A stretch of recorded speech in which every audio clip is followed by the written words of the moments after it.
The most important person in the whole wide world is you, and you hardly even know you. The most important person in the whole wide world is you. Come on, we'll show you. Let's find out more about the things you feel and do, 'cause you're the most important person in the world to you. Hello, hello, hello, and welcome all listeners to One for All is Love. Today is a random rumination with Sonia Spirit. I am Sonia Spirit. And today's random rumination is titled Kawhi Leonard's Load Management from a Spiritual Perspective. So it should be interesting. And I actually posted this, I think it was last Thursday. So this just hit me, and I just ran with it. So I said, that I would go with this. But happy hump day to everyone.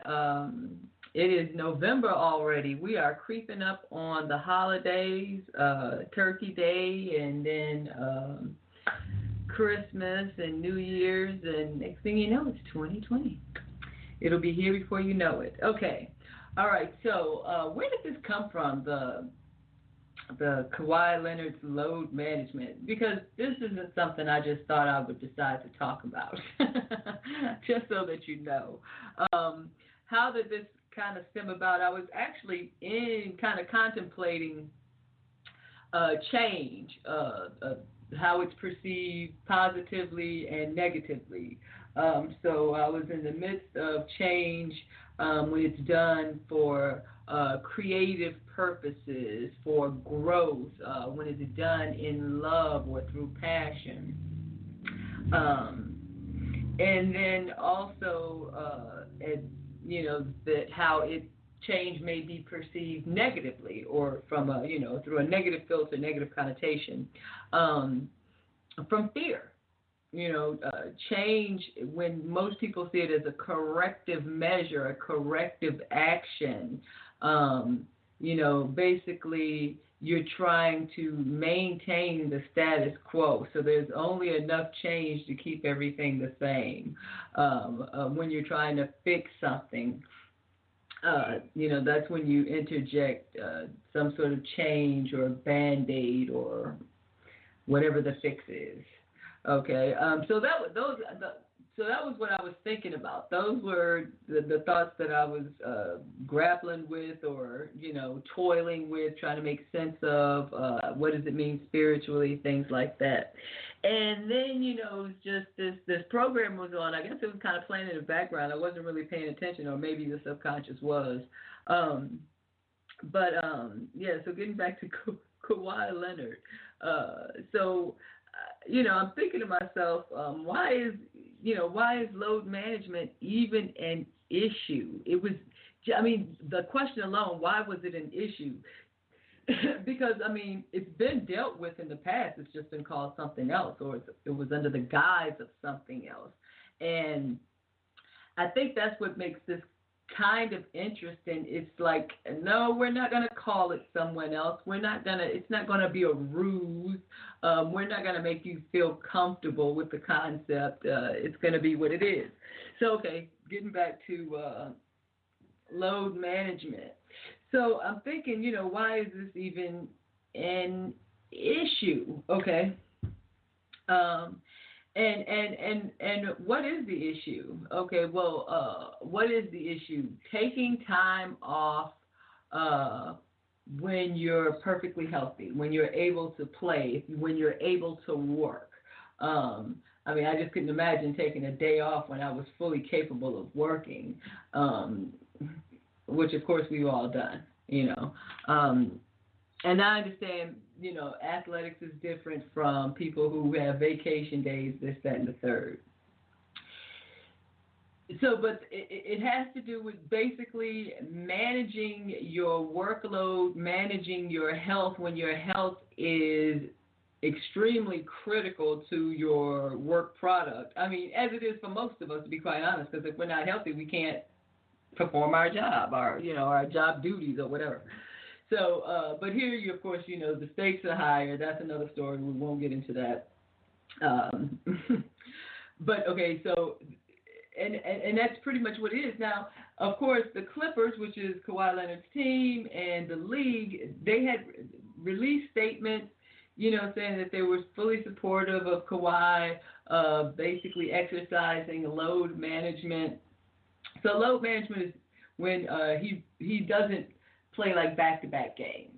Okay, so there's like 82 games in a season. In a season, I guess the regular season is the end of October. It looks more like the middle of October, but if you count preseason, because they are moving around and working.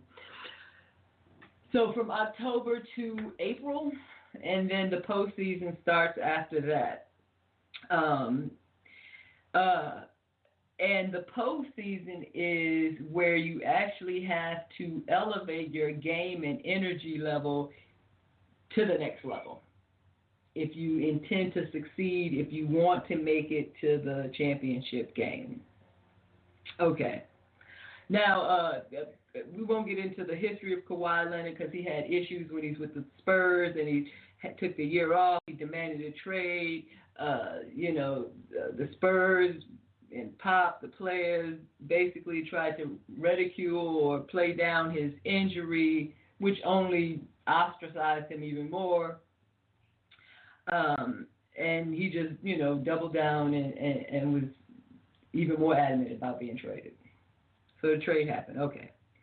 And then when he came back from his injury, load management was part of the conversation with the Raptors. Of course, they was going to welcome him and load management with open arms. And as you can see, rightly so, it was worth the payoff, or it was worth the investment. So that's what it is. It's managing your workload, especially not doing back-to-back games. So, these teams, I think half the games they play at home, half they play away. They may have back-to-back away games in different cities. Okay, so, and we won't get into a whole lot of detail or depth about treatment, as far as athletes or, what they endure. And I know people think that the trade-off is money, but that's not the trade-off. There is no trade-off for health. But, so, basketball players, it's known that they go through sleep deprivation because they have, unusual sleep schedules because of the, on the road games. And I know all sports have, road games or whatever. But they'll have back-to-backs. And they still have to practice and do whatever it is that they have to do. Okay. So the whole load management thing is basically exercising your right not to basically work when everyone feel like you are in the perfect condition to work. Okay. But his team, the Clippers, and the league, are supportive of load management. Now, of course, the league, I think, is trying to nuance it, whereas Kawhi and the Clippers are not trying to nuance it. They're just saying it's straight load management. He's not playing back-to-backs. The league would like to tie it to an injury because it's more palatable. So after the league came out and supported him, and, I think it was Doc Rivers came out and said, no, it's not related to an injury. Kawhi is healthy. I think then the Clippers were fined an additional $50,000 because I think the league just wanted folks to believe. We're just going to steer you in a direction, and you just keep driving. We're not actually going to say it. Okay. So why is this even an issue? I know, especially anyone who doesn't follow sports. It's like, who cares? Well, it's an issue because Kawhi was the finals MVP, or is the finals MVP until next year.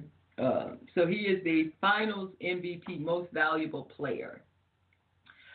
Kawhi went to Toronto for 1 year, and he pretty much let Toronto know that he was only going to be there for 1 year, even though Toronto tried to do everything in their power to keep him. But he let it be known.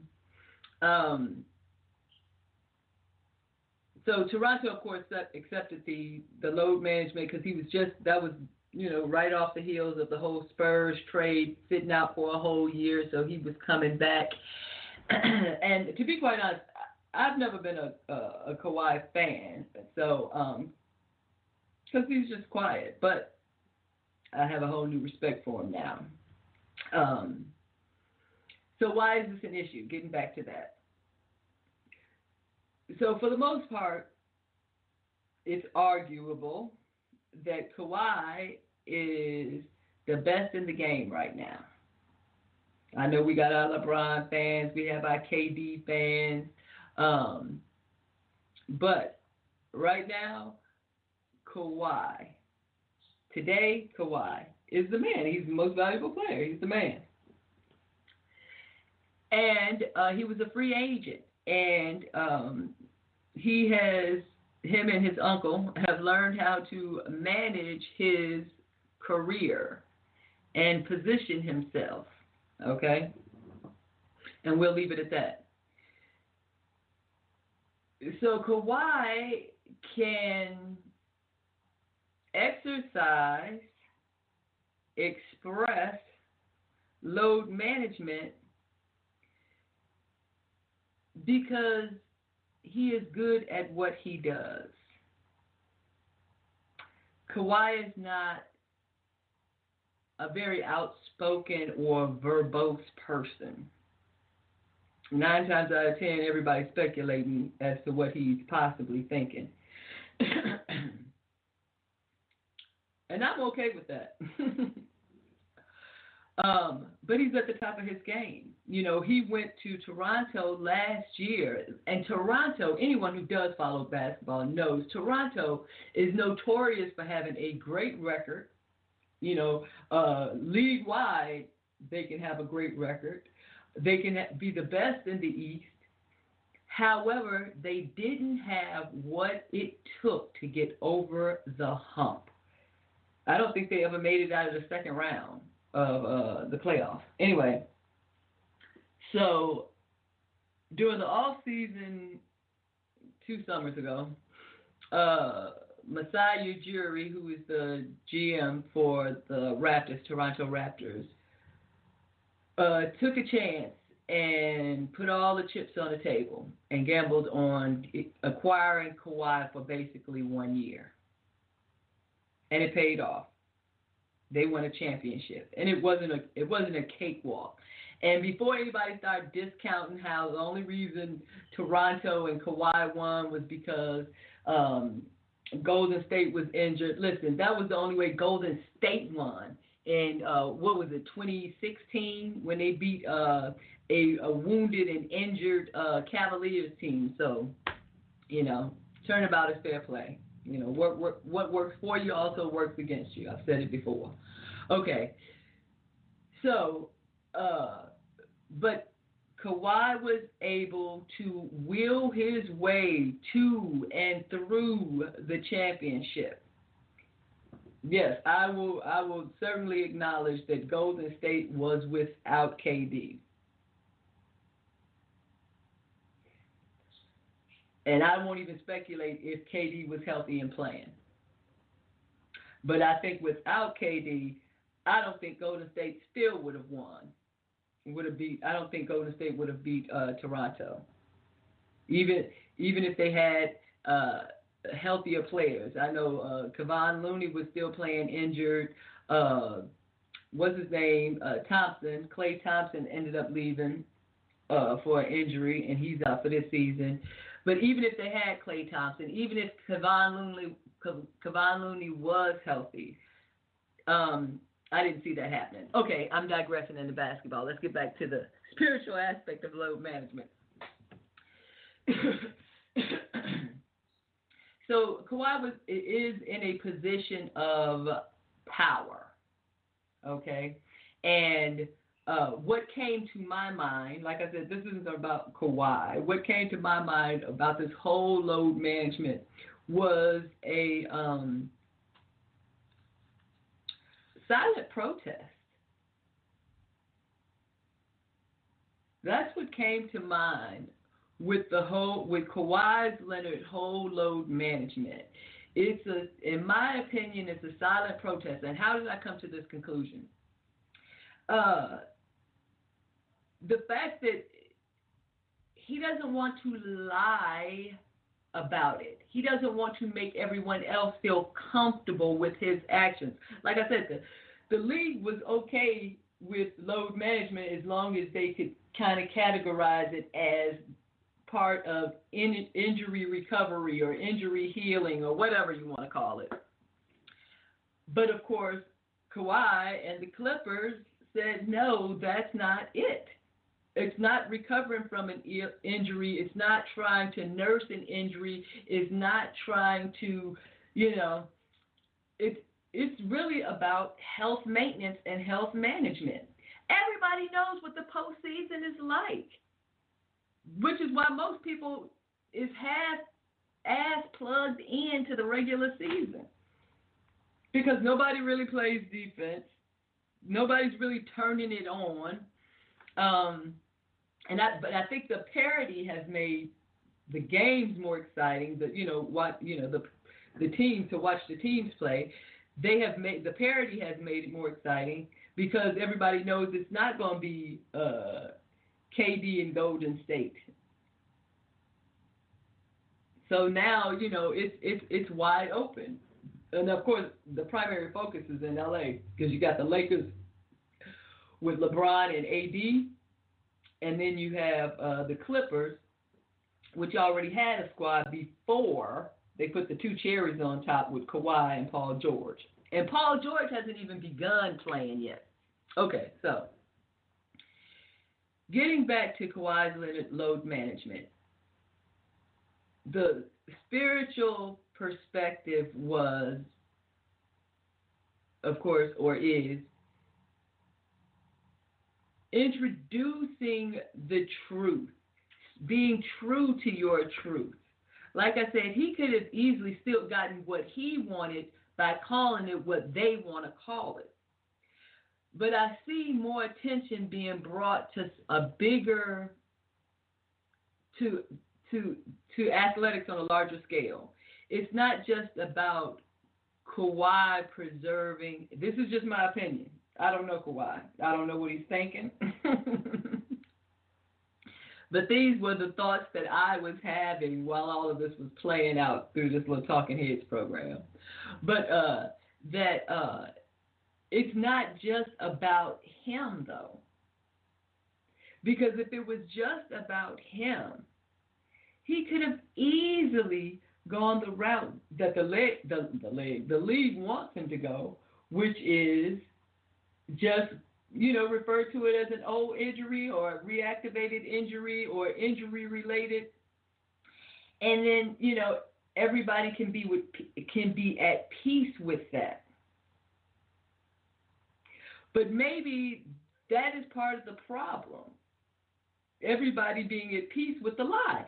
Maybe they play too many games. The NBA, they haven't always played 82 games because it started out with two separate leagues that they ended up marrying together. And I think initially, I don't know what the games were for a season. I want to say it was like 30-something games maybe, but and I'm talking a long, long time ago when it first started. My point being, it hasn't always been 82 games, okay? And they probably didn't start playing when they were, 12 years old. And are worried about managing their career by the time they're 14 or 16 through AAU. Okay, so there is a lot that goes on with the career of an athlete long before they get to the pros nowadays. Okay, and that's something we don't take into account unless you are a parent of an athlete, and then you know what the experience is like, and all the road travel and the tournaments and exposure.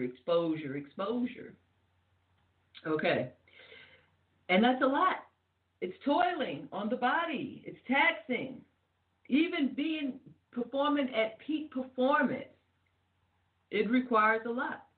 So what came to my mind was a silent protest. Maybe he is silently protesting, because, of course, it's the media and it's former NBA professionals, because that's not the way it was when they were in the league. Some of them are okay with it. They are champion behind the cause. They see the need to have more of health being brought into the conversation. And the NBA was actually one of the first, well, that I'm aware of anyway, that talked about mental health. They had public service announcements on mental health, and not just, sweeping it under the rug, but let's address it, that these players have mental health issues, that they deal with real issues with anxiety and depression. So there's also the physical health as well. And sleep deprivation affects a whole lot more than just the physical body. Okay, so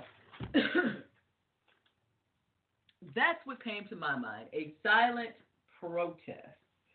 Okay, so health management, health maintenance, the back-to-back games, especially on the road, because, you're traveling. So, back-to-back, I didn't look at how they're all set up, but, you're still traveling, whether it's Houston or, Dallas to San Antonio. At some point, you're still traveling. There's some traveling involved. And you're not getting as much sleep. And we're not even going to talk about baseball. Oh, my gosh, how many games do they play? 100 and, 60-something? Just like some ridiculous number? So, like, half the year, you're not even home? Okay, anyway. Let's focus. Okay, so the back-to-back games, the unnatural, the disharmonious sleep patterns. So these are things that probably need to be discussed in terms of basketball players' health or athletes in general. I'm just picking load management just because that's what popped into my spirit and got a hold of me and say, hey, speak on this. And just trying to highlight a supportive culture. Now, mind you, Toronto was supportive of Kawhi, and the Clippers are supportive of Kawhi's load management because Kawhi is at the top of his game. Okay, he's not flamboyant. He's not all up in the public eye. Although he's enough. Like I said, I don't know that much about him. Just what I see on TV. Anyway, but he has everyone's attention, and he's also he's quiet, but he comes across as serious about his craft.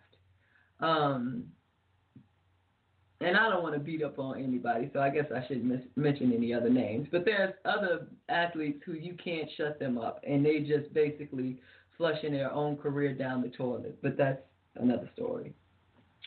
But getting back to Kawhi, he's kind of mild-mannered, introverted, keeps to himself in general, to the best of my knowledge of what I know. But he's very serious about what he does, okay? And even though basketball may not be saving the world, okay, it is his gift. And he's exercising it to the best of his ability. And that's what we're supposed to do with our gifts, whatever our gift is.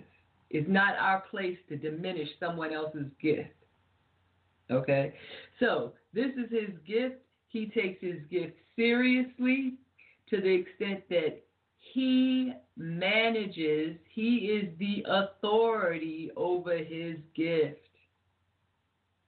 You know, I talk about being the authority over your energy. He is the authority over his energy. And like, you know, in my opinion, one of the things that makes it appear it's a good sign that Kawhi is on the right path is because he does have support. And because it can easily go a different way. Okay, so he has support, and he's serious about his craft. He manages his career. And if you, so this you would have to be into basketball just to understand at the level, at the intensity at which he plays. Now, if you play any type of sport, then you know about the intensity. If you're into, you know, spectator sports, then you know the intensity. If you're not into sports at all, I have to find something else to compare it to. But winning the spelling bee, anything, any competition. Okay, so anyway. So he managed, like last season when they were in the postseason, Toronto. I think the first round they played Orlando, and it was like, really? But I think it was actually a close game, which was kind of scary. A close series, rather. But, of course, they pulled it off. And you saw how Toronto was growing as a team as well, because I think it was even one of the Kyle Lowry had said that, in so many words I'm ad-libbing, but that Kawhi had basically shared knowledge with him in terms of how to win, how to prepare to win, you know, having a winner's mentality, a winner's attitude. And anybody who's ever seen Kyle Lowry play prior to Kawhi getting there have seen him shut down in the postseason because the stress became too much. It was too much for him to bear. And that's because the focus was on him. And he couldn't carry the load. But with Kawhi there, someone who welcomes this type of opportunity, who seizes this type of moment, to put the team on his back and carry them to a victory, to take the last shot. And everyone saw the one, anyone who watches basketball, saw the one against the 76ers in Game 7 when Embiid started crying when they lost the series. But my point is, it was that type of grit, that digging in. Like, Kawhi is relentless when he plays. You can feel that he doesn't like to lose. At least I can feel that he doesn't like to lose. Anyone who doesn't like to lose, I mean really doesn't like to lose, who have been like sore winners, those type of people. And I'm not saying that was him. That's me relating to it. But yeah. So he grabs me as that type of person. And I guess, you know, he hasn't always been an offensive juggernaut, so to speak. And to the extent he really isn't considered that way, even though he can get you 30, 40, you know, points if necessary. But he can also turn around and give you 15 assists or rebounds, too. So, you know, on the defensive end, he's a beast. Okay, where am I going with this? He's in a position of authority over his energy. His energy is in a position to change things. He's in a position where he can make changes for the better. I'm not saying that is what he's doing. I am saying that is the position that he's in, by being at the top of his game. Now, the rest is going to be rough action. But everyone, not everyone, but I mean a lot of people expect to see either one or the other, if not both of these teams in the Western Conference Finals.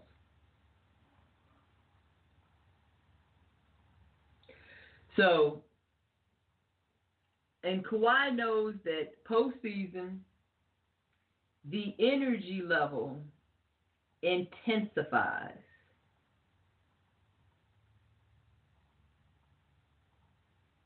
You play with more heart. You go the extra mile. You dig deep, as Allen Iverson used to say. But you find that win. And that's where all your focus is. And that's the way Kawhi is. Because, we talked about being godly is being the best that you can be. I said it, that Army slogan said it best. Be the best that you can be. Every day, that should be our intent as spiritual beings. When we wake up, when we are thankful for being awake, even before we open our eyes, thankful for being conscious of being aware of being awake, of being alive, for being conscious, just appreciation, being appreciative. We talked about that last week. So it is all about being the best person that you can be.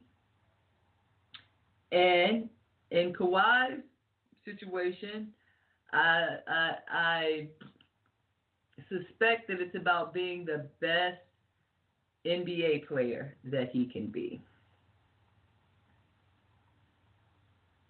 And his experience has probably told him that when I don't play back-to-backs, and if I'm not mistaken, I think Pop managed a lot of this with the Spurs. I don't know if they called it. I don't think they called it load management. They may have. I don't know. I just don't really recall hearing it that much until Kawhi's request to be traded. But I know that Pop was notorious that if he felt like a game had gotten away and there was no way that the Spurs was going to recover from it, he would rest his stars. And he has rested players. But see, resting players, and I don't see the difference between resting and load management.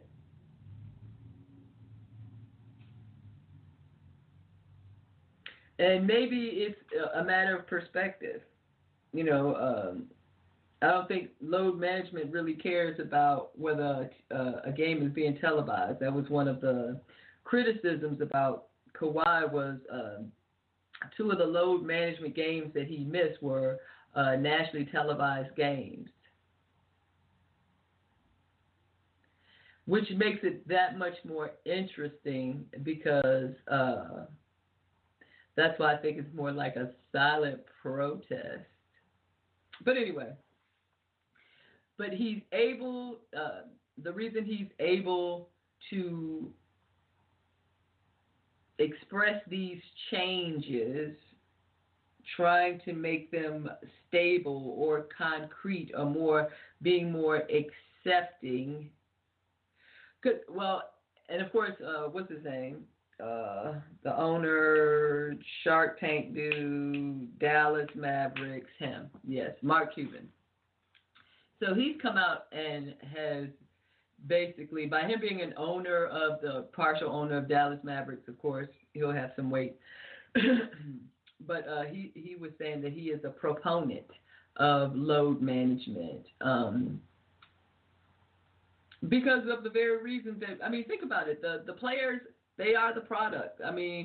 Their performance matters. So, yeah, that is how you sell tickets, and the tickets cost more when you have two superstars out on the floor, like when the expectation was that Kawhi should have played Giannis last week. The Bucks were in town, but instead he plays, I think it was Portland, in Portland. I don't know what that's about. I don't want to get into the politics of that aspect of it, but I do want to focus on how when you are in a position of influence, how you can best use that position and your own energy. And I mean, I would like to see, long-term changes that benefited all players. While I enjoy 82 games, is it necessary? No, not for me, but it's not about me. So now, just extrapolating a little bit more from the spiritual perspective, the example that I got out of it is when you are at the top of your game, when you are devoted to what your passion is, what your purpose is, when you choose to be the best that you can be, however you are inspired to do that, and you follow your heart, but you also have signs of support. With Kawhi, like I said, he has the support of his team, through ownership, management, the players, and I think even to a degree the fans. Although I'm not sure because I only heard backlash from the talking heads, so the media personalities and former NBA professionals. Now, when you think about this, we want everyone to be whole, healthy, and complete. And if that's the case, maybe 82 games is too many. Would we still be willing to pay for the season price if it was only for 60 games?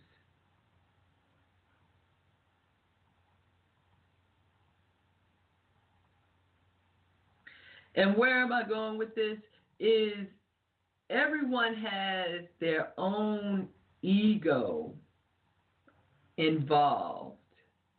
Well, I want, I paid this, so this is what I want to see, and blah, blah, blah, blah, blah, blah, blah. We want everyone to be whole, healthy, and complete as long as we don't have to sacrifice anything individually, as long as we don't have to give anything up. Oh, yeah, I'm all for load management as long as when I buy a ticket, he's not load management on the game that I purchased the ticket for. That's how that works. And I think we, as our awareness expands, particularly about ourselves, we have to remember that the way we feel about other people comes back to us. So if you feel like somebody should be working harder or doing more, you're also saying the same about yourself. Are you applying yourself properly? The same question will be posed to you. So you have to bear that in mind. So getting into the spiritual aspect of it, it really all centered around change and how change is perceived. You can think about like the civil rights, how change was perceived, even though it was nonviolent. There was a lot of resistance because it was going to affect the status quo. That's the change of fear, not the change for creativity. And we as individual spirits need to understand where our fears come from. Are we afraid of the fear of changing status quo, or reacting to something that's broken, that we have to fix it, or are we growing? Are we unfolding in a sea of love of change? Okay, because God is all about change.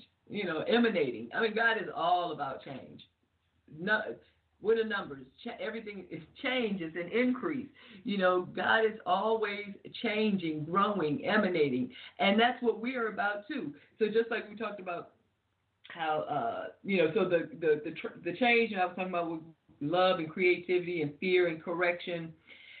And that is just a perspective. The fear and correction is just a perspective, because if you look at it from a harmony, a harmony trying to correct itself, or get back in harmony, then it's really nothing to fear. But underneath the veil, so to speak, or the abyss, or the duality of man. So, the first three laws of the universe, of course, are immutable, and then the bottom four are mutable, and that's because they fall under the law of polarity or duality.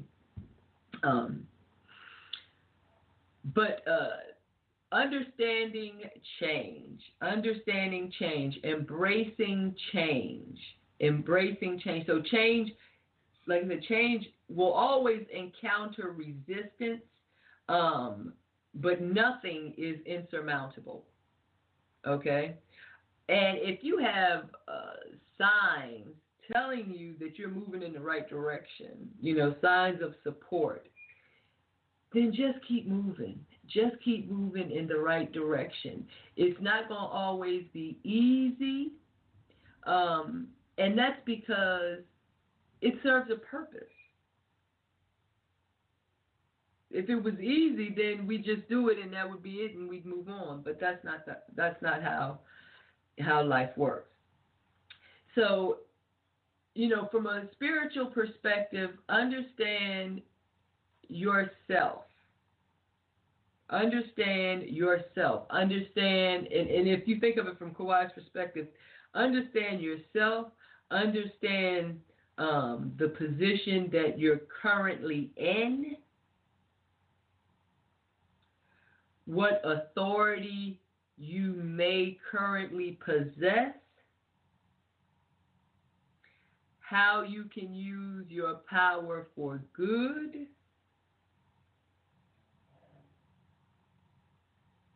and when I said, looking at right where you are now. So, last week we were talking about doing small things great until your great opportunity presents itself. And that's for those who are welcoming or seeking great things. Now, if you're not inviting, greatness to fall upon you, now if that's God's will, that I ain't got nothing to do with that. But if that's not what you're seeking, then that's fine. But for those who are seeking or expecting or wish to do great things, then you must live by example. You must be great at everything that you do, or at least put forth your best effort at the time. Because I don't want it to make it sound unrealistic.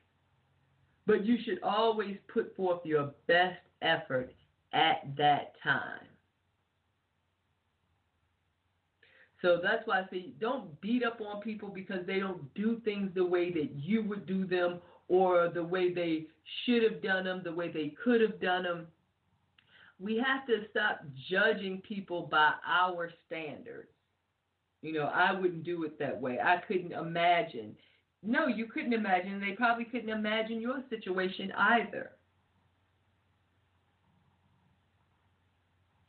So let's focus on being the best person that we can be. Kind of getting back to Kawhi Leonard, I feel like he's conserving his energy so that during the postseason he can exert as much energy as necessary to win games, to win the series, and to win another championship.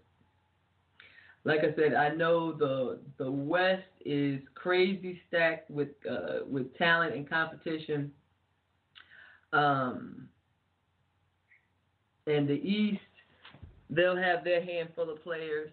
Their handful of teams, but there'll be a couple of teams that are under 500 that'll make it to the postseason. But the point being is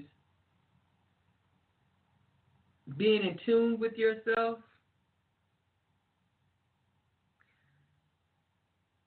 And I suspect that Kawhi is pretty in tune with himself. It's just the feeling I get. Like I said, I don't know the man. I don't know anything about him, but I get the feeling, the vibe, the impression that he's fairly in tune with himself, and that's good. We should all be at that level, if not better or greater.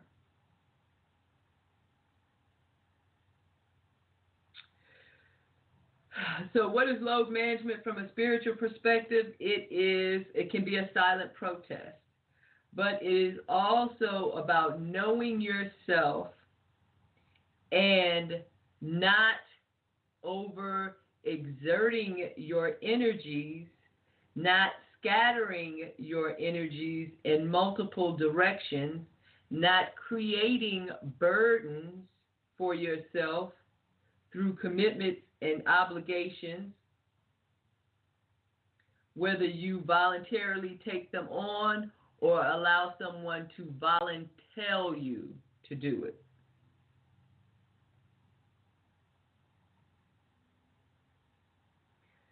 Stress manifests as disease, period.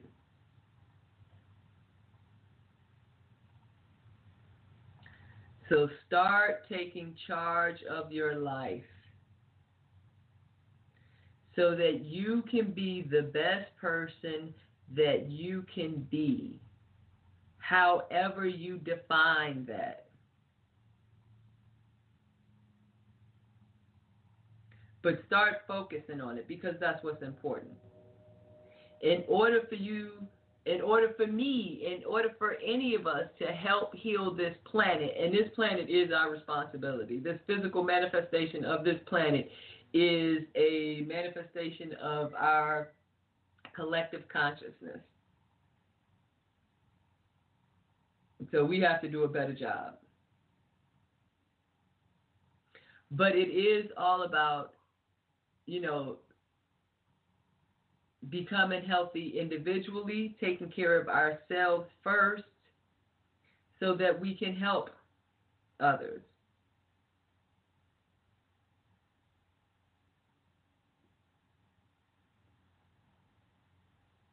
Okay, sorry, the pregnant pause again. So we need to focus our energies. Go back to focusing our energies back on ourselves, understanding what it takes to be the best person, the best version of yourself. And don't become overwhelmed. I know that's so easy for me to say or for others to say. And it will occur. It will occur.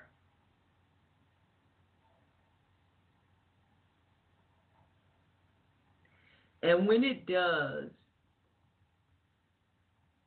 I don't know, what you do, but like I said, I will listen to the music, soothing sound, or mindful meditations.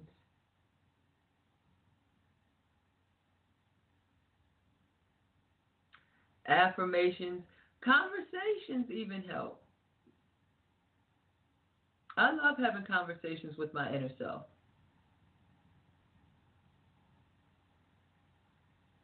Because it helps. It helps me talking things out. Okay. All right. So, I hope you guys got something out of the load management.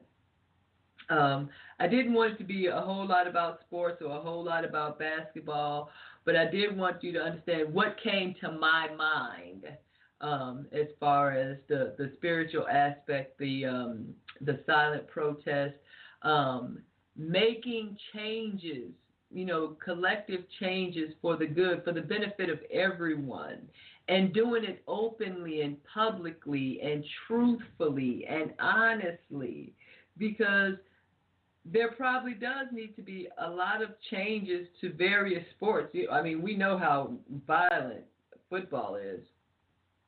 Um, and first, you have to be honest about what things are. And, folks are being, overworked. And we think it's glamorous because they get paid millions of dollars. But they're also expected to behave like machines.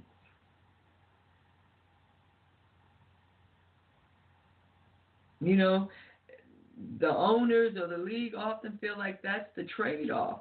We give you these millions of dollars that we collect from fans and from the media because through broadcast revenues.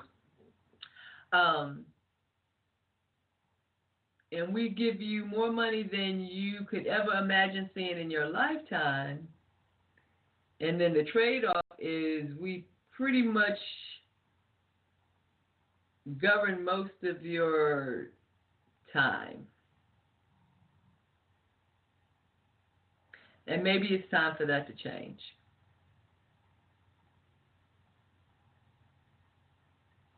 So, change out of love, change for growth, for the benefit of others.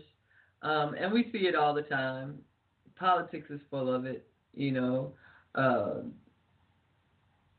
well, that's another story. Because, people, well, I guess it's not really that much different. But, people are fighting for humankind rights. That's all I can say is humankind rights. Because man is a soul. Man is a spirit. Man is a soul. Man is limitless because it was made in the image and likeness of God. Mankind has accepted. Mankind is physical. Mankind is an outcome, is an end result. So mankind, its manifestations are limited by its idea, concept, thought, the ideation behind. So the physicality of any concept or idea will always be limited because it's just the end product. The limitlessness, the unboundness, so to speak, comes from the creativity, the consciousness, the imagination. And if we accept limitations, then those are the limitations that we have. We have no limitation but the ones we impose on ourselves or we allow others to impose on us. Okay? And we all have the power to make change, to express change. We want to do it in a harmonious way, in a godly way.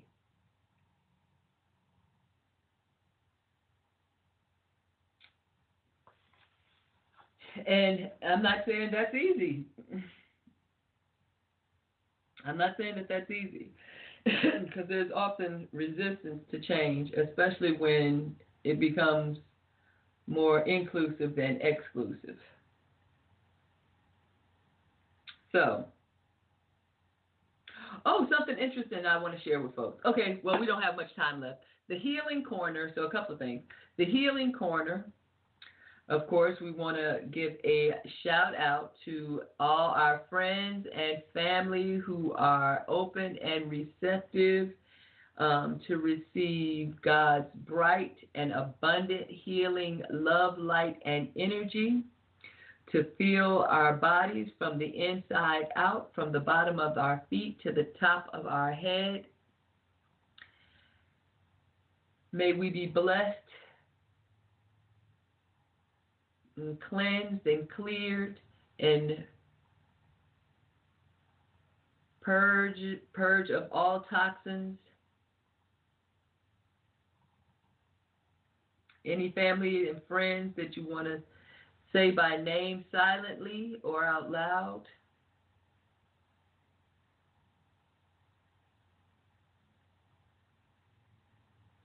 May God bless them and be with them. So be it and so it is. Okay. And one more thought. It was Bruce Lipton. I had listened to one of his videos. I think it was like 10 minutes long or whatever. And he was talking about the hemisphere, the two hemispheres of the brain, and how to create harmony between them. It's so interesting. Like I said, I haven't looked into it, but it was interesting that he mentioned it. By either crossing your hands, your fingers, interlacing your fingers, crossing your hands, crossing your arms, crossing your feet or your ankles, your legs, allows, because you're right, the right side of your brain controls the left side of your body, blah, blah, blah. And by, interlacing, interlocking